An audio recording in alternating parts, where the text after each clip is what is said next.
So we will have two presentations on this section. The name of the section is Mapping Brazil, Maps and Cartographers. And we have first Professor Iris Kantor. She's professor in University of São Paulo. And with Beatriz Siqueira Bueno, also professor in São Paulo. They will present together the new Lusitania Geographical Map, representation of urban and commercial networks. So it is, and Beatriz, 15 minutes, okay? Can you hear me? It's okay? Yes. Yes. Thank you, Jordana, and all the committee for this amazing virtual conference. I will present very rapidly. This presentation aims to explore one map and we want to question two central interpretations related to the Brazilian territorial formation and specifically the role of the Portuguese cartography heritage produced by the enlightened reforms. In order to understand this new special dynamics implemented by the Crown, we will analyze the Carta Geográfica de Projeção Esférica da Nova Lusitânia, ou América Portuguesa e Estado do Brasil, which was finished in 1797 by Antônio Pires da Pontes Leme. The Carta was requested by the Ministry of the War and Overseas, Dom Rodrigo de Souza Coutinho, as a part of the task of the Sociedade Real Marítima e Militar, created to produce and to print maps of the Portuguese Empire. If seen through a comparative perspective, the Nova Lusitania chart gives us a full picture of the urbanization process on multiple levels, captaincies, regions, and continental dimensions. Official and unofficial settlements are figured out in this map. For example, we can, I'm just trying to show you in this slide, the comparative perspective with the map of Anvil and the Mapa das Cortes. Then where the urban landscape, it's not depicted, and this map was, these two maps were from the first half of the 18th century. So what have changed until the end of the 18th century? The image we see is a result of a topographic and hydrographic mapping effort that was conducted over 3 decades by the military engineer after the Treaty of Madrid and Santo Ildefonso. It is the first attempt to compile 76 chorographical charts, giving attention to the densification of the urban network. As is well known, the main sources of this cartographic document were the manuscript of military engineer and Jesuits, and also the description made by the colons. To craft this map that should integrate 8,500,000 square kilometers of land, it was necessary a hard work of scale reduction and to make converge the mathematical projections of different chorographical charts to the same ratio. If we take the Brazilian coastline, 7,367 square kilometers, plus the inland frontier, 15,035 kilometers, the total amount of the frontier line at the time would be 23,000 kilometers square. So this effort to putting together this map compilation was made possible by several back and forth travels from field work to cabinets, from cabinets to classroom of the Navy and Army academies. Although the Nova Lusitania was a map addressed to foreign public, it was used by the Portuguese diplomats and also by the Brazilian diplomacy 100 years later to litigate the international trials.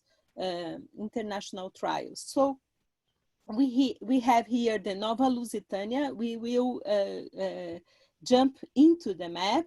Let me talk about the characteristic. It is 16 different cover plates that were put together.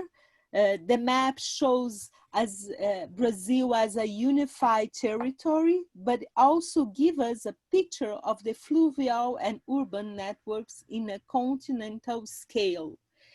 Therefore, the map allows us to revisit the theses that were very in vogue until recently.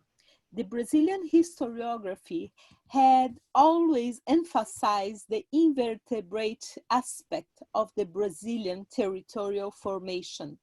Just to recall, the very famous geographer, Brazilian geographer Aziz Absaber, when he refers to the other great geographer and historian Caio Prado Jr., he says, in 1940, Beatriz Jaguaribe has told that Brazil was an immense geographical disconnection, a thin typology of different backlands. The country was a big incognito in relation to internal compartmentation. We knew very little about the mosaic of different nature that made the territory as seen in its totally opposite to its regional character. So this was the evaluation of Aziz Absaber in the 1980s when he was talking about the work of Caio Prado. And to recall another geographer from the 40s and 50s, Haroldo de Azevedo, who made the first map of the urbanization of Brazil in 1949, he also emphasized that the cities and the villages were located mainly in the coastline, and he especially highlighted the interconnection made by the navigation along this coastline. This thesis is still very common in the textbooks. He doesn't take in consideration the process of the interiorization or occupation of the backlands. But for another point of view, this is the map of Haroldo de Azevedo. You can see in the 18th century, he put just the cities in the coastline. So here we have, from another point of view, on another perspective, the historian Jaime Cortesão, and he saw the map, the Nova Lusitania, as a kind of geographical consciousness, like a presage of the independence. According to Cortesão, I will quote his words, the chart of Silva Pontes Leme reveals a Brazil which is vastly explored, delimited, organized, and protected as an immense body that generates its own soul. In his word, the Carta Geral, Nova Lusitania, is one of the strongest reasons to pursue the proclamation of independence. So the Carta reveals at once three conceptions of political sovereignty, or even more, but the title, it's very illustrative of this. The title uses Nova Lusitania, América Portuguesa e Estado do Brasil. Just to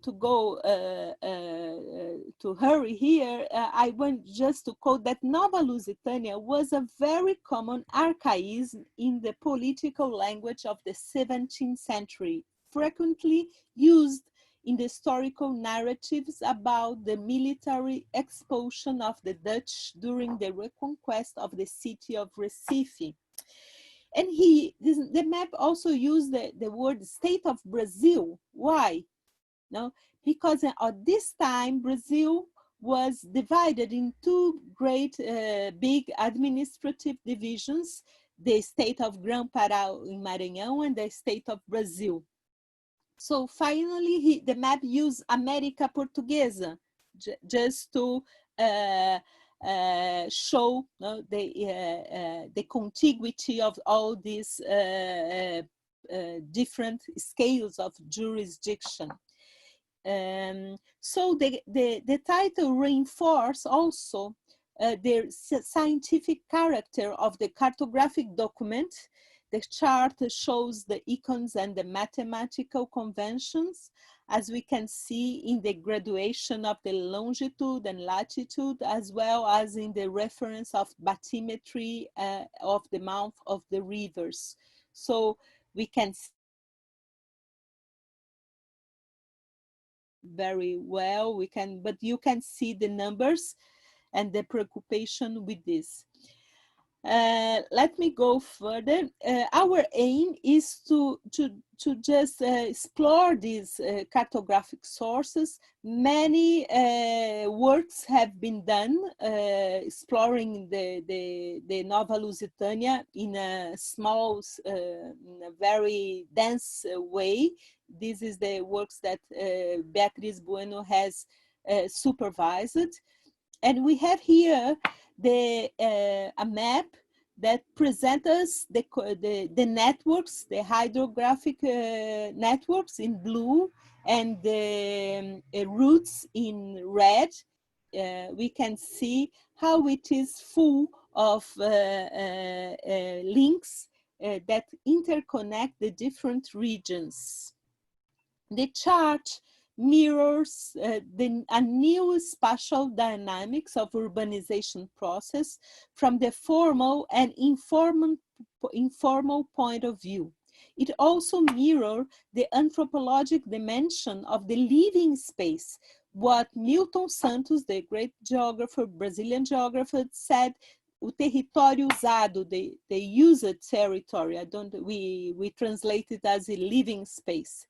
The new Lusitania soul chart can help us to rebuild the pathways that intertwine the colonial territory from north to south, east to west. The routes in red show the existence of a great internal supply market with articulation inside and outside of the continent also. The network shows us the interregional economy and at the end of the 18th century, especially after the discovery of the golden mines in Minas Gerais and Goiás. So we have here you can see in these images the routes, the small routes that link all the different cities in a very, very rich way. It's amazing the way this map can show us all the vertebration of the territory.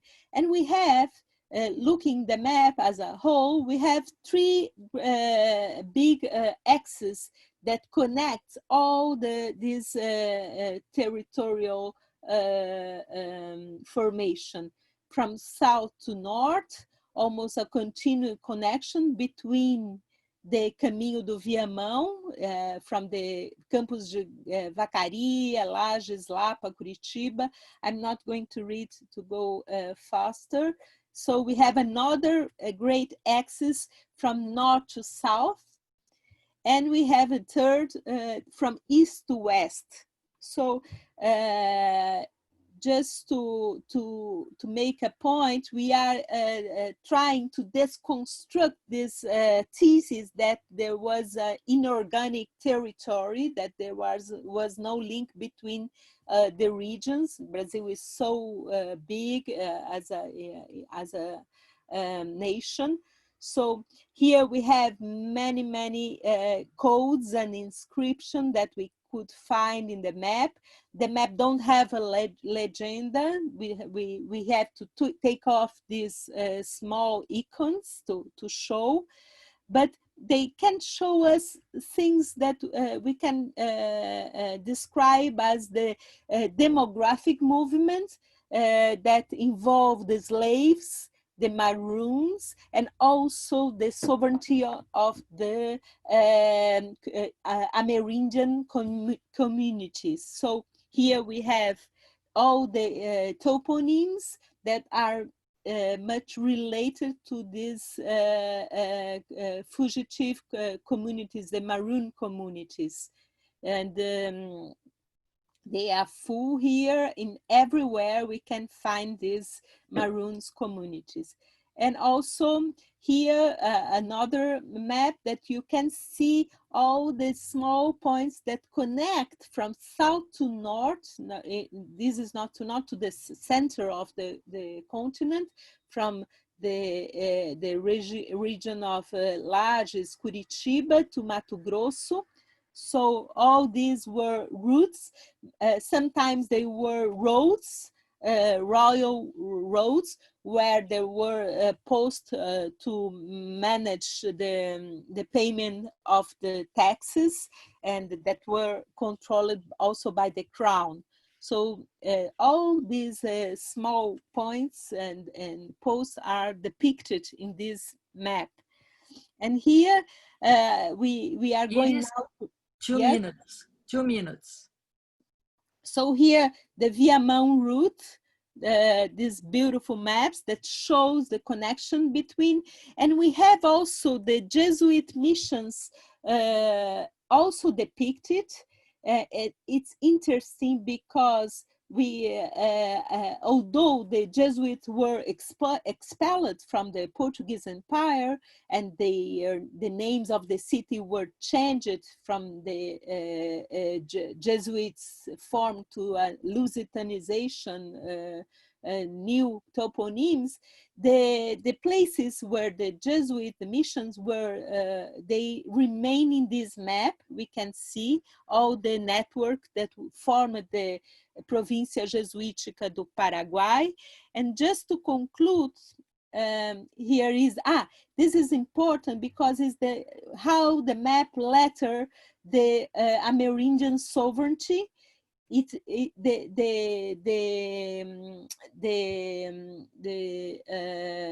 we say, it's lettered in the mayúscula. I forgot what's the name. And here, the size of the letter, the size of the letter. Thank you, Julia. Capital letters, so we can see the capital letters to indicate the sovereignty of the Amerindians. And here again, the map tried to show us an insular image, so the connection between the two great basins, the Plata and the Amazon. And we can compare this map with the map of Francisco Requena, and they were made in the same moment in 1796, 1797. And it's interesting how to compare. We are not going to have time to go through to this. Just let me read the preliminary conclusions. Maps had turned into a visual support in the process of territorial organization in Portuguese America, a time when the slave trade was expanding to its high level. The maps show a clear effort to establish a continental territory sovereignty, which was followed by the Crown project to repopulate the frontiers and to dislocate the native population. In addition, there was an incentive to export commodities and to import slaves toward the new division of internal market and labor distribution. These new territorial interactions among local economies can be seen in the map that connects Piauí with the ports of Recife and Paraíba, the city of Belém in the north to Cuiabá in the center, the Rio Grande do Sul in the south to the Goiás in Minas. These new interregional and extra-regional settings exemplify the economic growth that was built under the shadow of the slave trade and the lack of regularization over land ownership until 1815. So this is a kind of conclusion, and we are just trying to make the point that the map is simultaneously a kind of vector of a geographical ideology, but also it depicts the process of interiorization of the colonization in the end of the 18th century. Thank you very much for the attention. Thank you, Iris. I'm now going to introduce Carmem Rodrigues. She's a PhD student at the Universidade Federal de Minas Gerais, and she's going to present Faden Maps Puzzle. Iris, you have, yes, you have to, and Carmen, you have to share your Faden Maps Puzzle. Maps about colonial Brazil in the British Library and Colombia Prima cartography. Carmen, you have 15 minutes. Hi, everybody. First, I'd like to thanks the ISHMap organization for doing this symposium online. It's a great opportunity for us in the pandemic. And I had to explain some things first. This presentation the planning of this presentation will be to present to you what I was supposed to research at the British archives. But with the pandemic, of course, this became impossible for now. But I think it's important to us discuss what maps we can find and research at these archives. Then, so to start, the first question.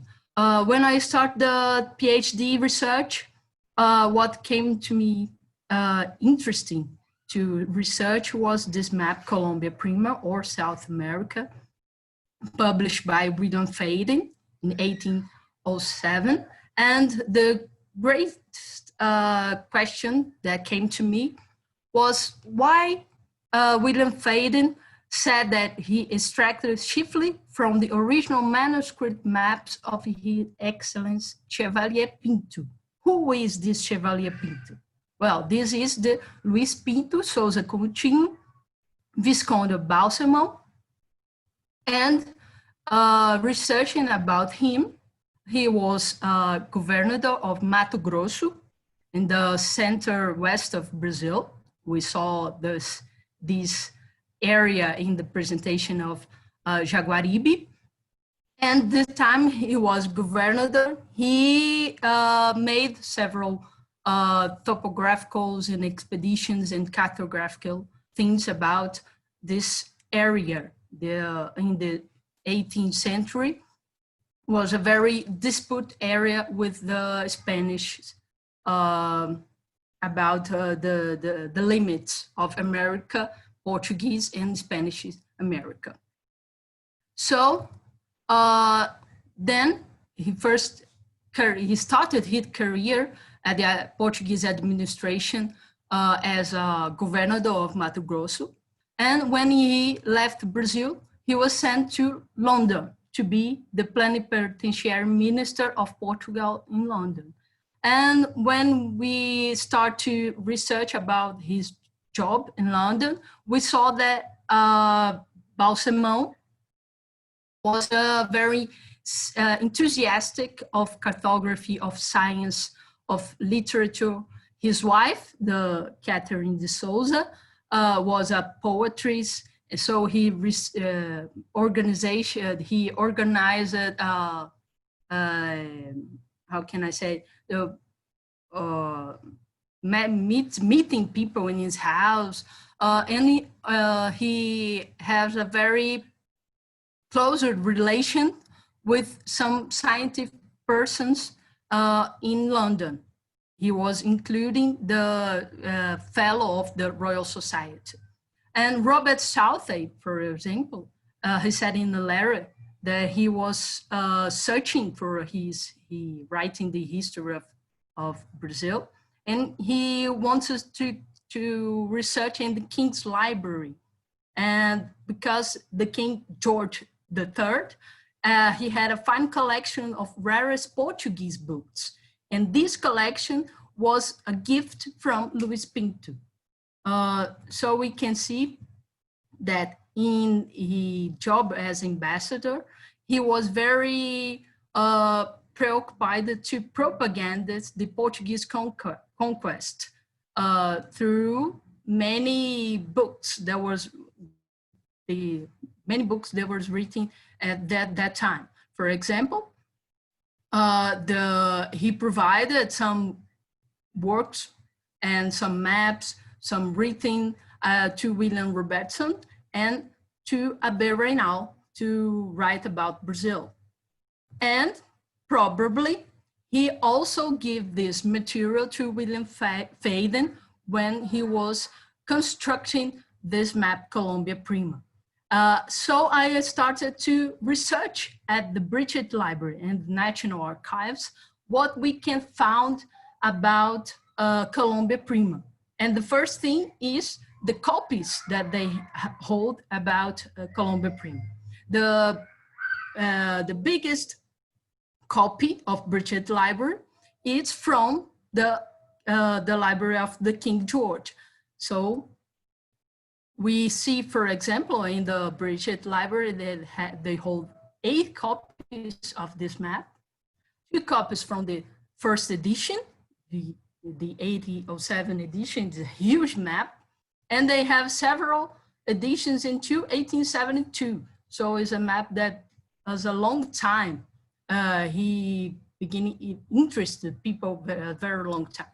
And the National Archives, we have different kind of holding. They have 5 copies, but in 3 different file sections. This is interesting to see how this map circulated. And we see the copies in the foreign offices, in the war offices, and the maps and plans from public record offices. So this map was sent to the National Archives in different sections because he was used by different people. So why search for maps of Brazil in the British Archives? First of all, because of this participation of Balsemão in the construction of this map. And William Faden shows his attention on the advertisements of this map that Balsemão gave to him several maps from Brazil. He named these maps. So I started to look for these maps in these archives. And what I found here from the internet. It's not possible to see these maps in loco, but Colombia Prima's map, for example, in the British Library had 8 copies, and I found 10 related maps in the Western manuscripts that could be used by Faden or de la Rochette, that he was his geographer, to construct his map. In the National Archives, we have 3 different sections, 5 copies of Colombia Prima, and 2 copies of Faden's maps, other Faden's maps that could be interested, and 14 related maps.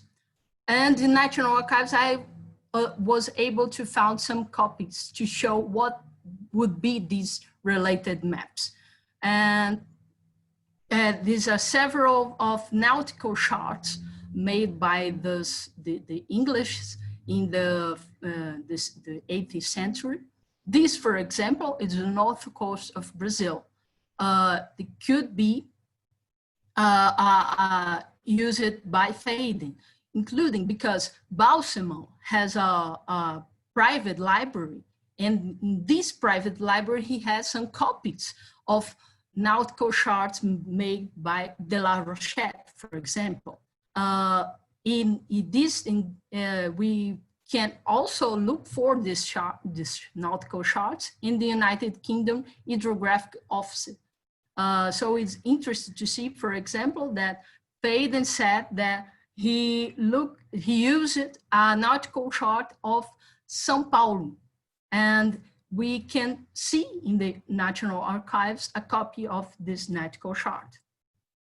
And in the National Archives, we also have these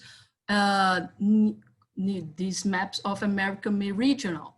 It was found by Neil Safier, and probably was used by Faden, because he said he used a new map of America Meridional to use as his very selected cartography to construct this cartography, his Colombia Prima. So it's interesting to make this selection, to research these maps, to see how these cartographers have to work with the several maps to construct the cartography of South America. Of course, I am interested in the cartography of Brazil because of the role of Balsemão. I'm not interested in the Spanish America. But it's just the beginning of this research, and we can now compare these maps to see what was used by Faden, what was not using, what is in the private library of Balsemão, for example. I'm going to be very fast so we can now talk, okay? So that's it. Thank you very much, everybody.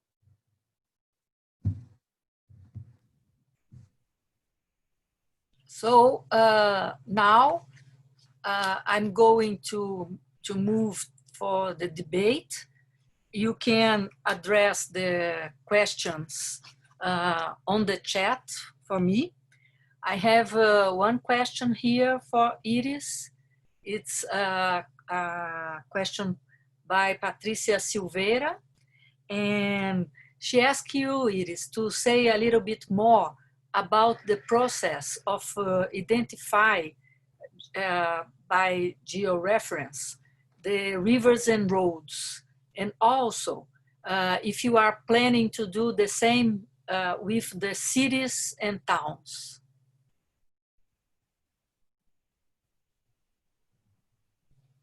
You have to turn on your microphone. Thank you, Patricia, for the question.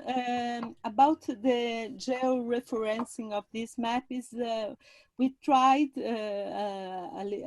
some exercises, but there is a distortion of almost 200 kilometers. So when we put this in the SIGI, it is not so good because you have many distortions. The best thing is to look the distance between the cities and to make a kind of relative approximation. So it's always the same problem, how to convert the projections, the old projection to the images of satellites. And about we just had put all these cities in a new map, in a thematic map, so we can see now these rich rubs of small cities, villages, and sometimes what we call julgados and freguesias. The map is full of small points and rubs that are interconnected by lines who shows the ways, the roads, the routes that were that exist at that time. It's a very rare map. If we compare with the map of Albuquerque, for example, that Carmem has showed, it's much more rich from this point of view. Now, if we look in the center of especially in the backlands, in the inland territory. I have a question for both. I like it very much, the presentations. It's about which frontier the map follows. It's Santo Ildefonso, because there's a lot of problems with Santo Ildefonso. There was a lot of spaces, especially in the center west, that were not completely solved, where the line should pass through. And especially for Carmem, I would like to ask you, because Balsemão, as you know, in that document that Nuno Monteiro and I discussed, have a very peculiar proposal for the Brazilian borders. There is any influence of his personal project on the frontier line of the map? So it is first and then Carmem. Eu vou compartilhar uma tela só para, não sei se dá para ver aqui. Can you see this? Yes. Yes. Here you have they follow the Santo Ildefonso treaty, and they incorporate the two margins of the Guaporé, and also the Javari River, and the connection. The map of Requena wants to make the route from Peru to the Atlantic. The Requena plan was to make the connection between the Pacific to the Atlantic, to follow a kind of a route to expand the vice-reino of Nova Granada.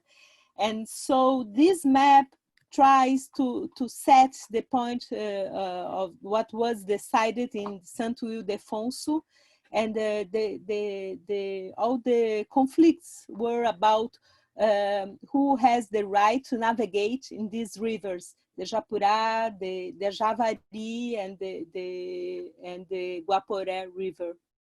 But from the point of view of the Portuguese, they want to control all the distribution of the commodities that were bring from the Companhia de Comércio do Grão-Pará. And I couldn't speak a lot about this, but at this time, the Portuguese crown designed, give the privilege to the Companhia do Grão-Pará e Maranhão to distribute the commodities and the slaves to the Mato Grosso.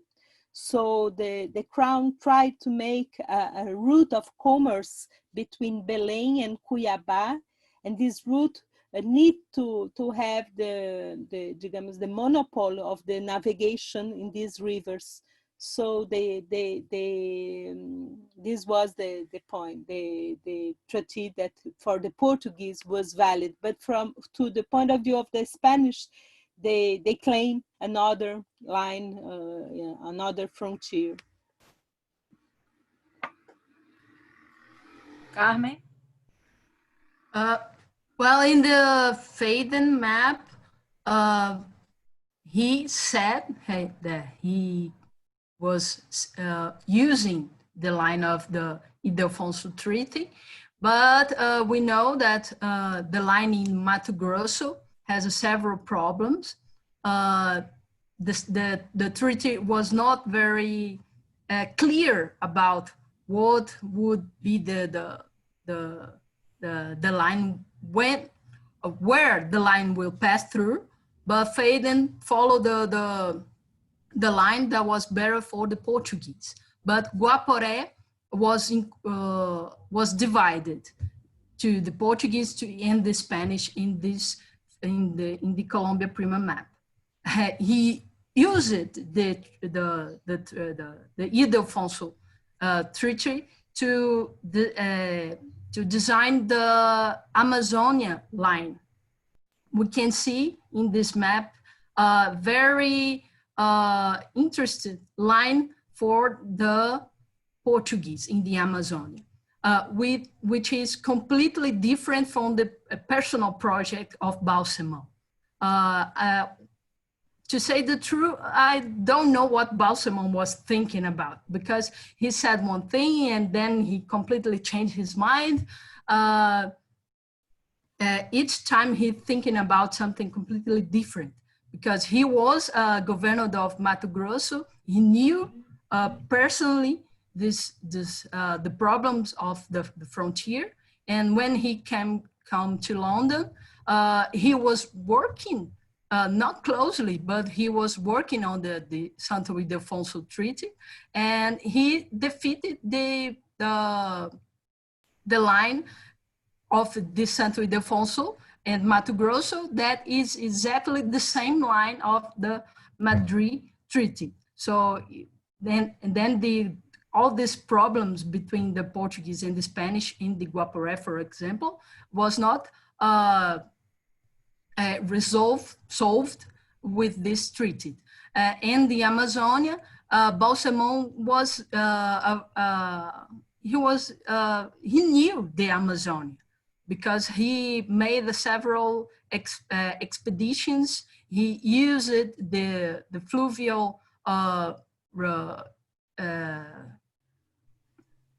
way to, for example, to reach the Cuiabá, for example, Belém, Cuiabá, you can do this way through the rivers. So he knew very much about the Amazonia, but personally, I think he would like to not use it, all this territory of Amazonia, because he would think he was too large for the Portuguese to keep it saved. And he thought the same thing about Mato Grosso. He defeated that Mato Grosso should be lower. The line of the territory of Mato Grosso didn't be so large, because it keep impossible to be ruled. So I think that's what he was thinking about when he defeated this, that Portuguese should fall apart some part of Amazonia. But we don't see that in the Colombia Prima map. Thank you. So one last question. I would ask Iris to finish her sharing of the screen. Thank you. I have a question from Sebastián Diaz Angel from Colombia. And the question is for Carmem. It's a very good question. You mentioned that you were not very interested in the Hispanic side of the map history. Why? The very name of the map, Colombia Prima, points to the project of independent Spanish America, named Colombia, by Venezuelan Francisco Miranda, and Faden has been identified as a kind of supporter of Miranda's project. So I would like you to be brief, because we are running out of time, and we can keep our conversation later on, privately. Oh, thanks for the questions, because I'm not interested in that, because there is Lina del Castillo. He is working in this project, and from me, was not clear that Colombia in this, what make Faden or De La Rochette choose this name Colombia? To me, that's not clear, because why he chooses to name the map Colombia Prima or South America? He could choose just Colombia Prima. I don't know, but I'm not interested in that because that's what Lina del Castillo is working, and because it would be impossible to me to research all of this.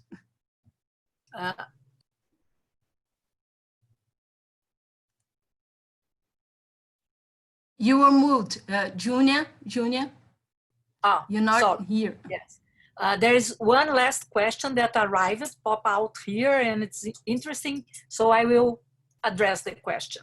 The question is from Lea Thomas, and it's for both presenters, but I will address only for Iris because of the time. What relationship between the indigenous and Africans maroon settlements can be determined in these maps?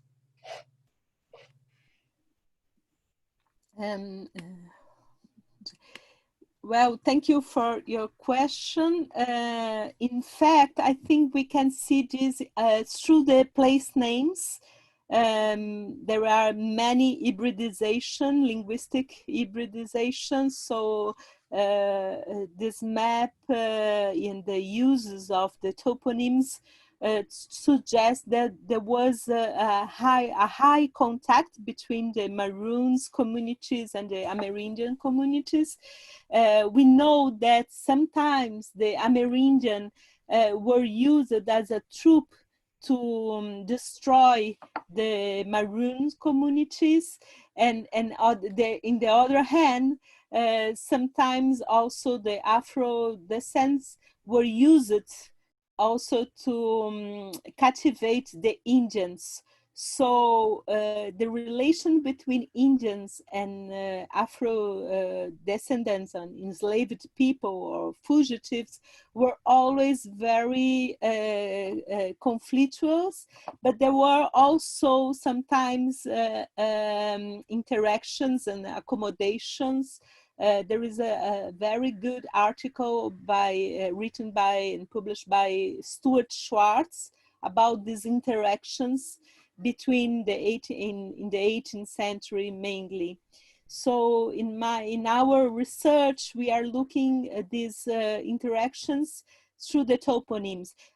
For example, toponyms that means massacre, how we say, wars and tragic situations, like Lagoa dos Enforcados, or, you know, Rio de Sangue, words that means that there was a kind of battle and there was a genocide of the Amerindian community or a Maroon society.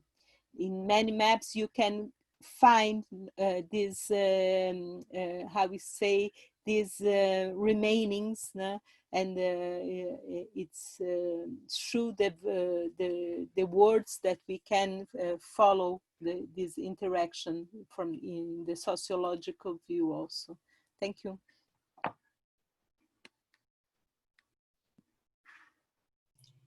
So I would like to thank all the both presenters. It was a very interesting round table, and I would like to thank everybody and invite for the book chat number 1, which is Nancy C. Scholl's The Atlas of Boston History. And the next section we started just after.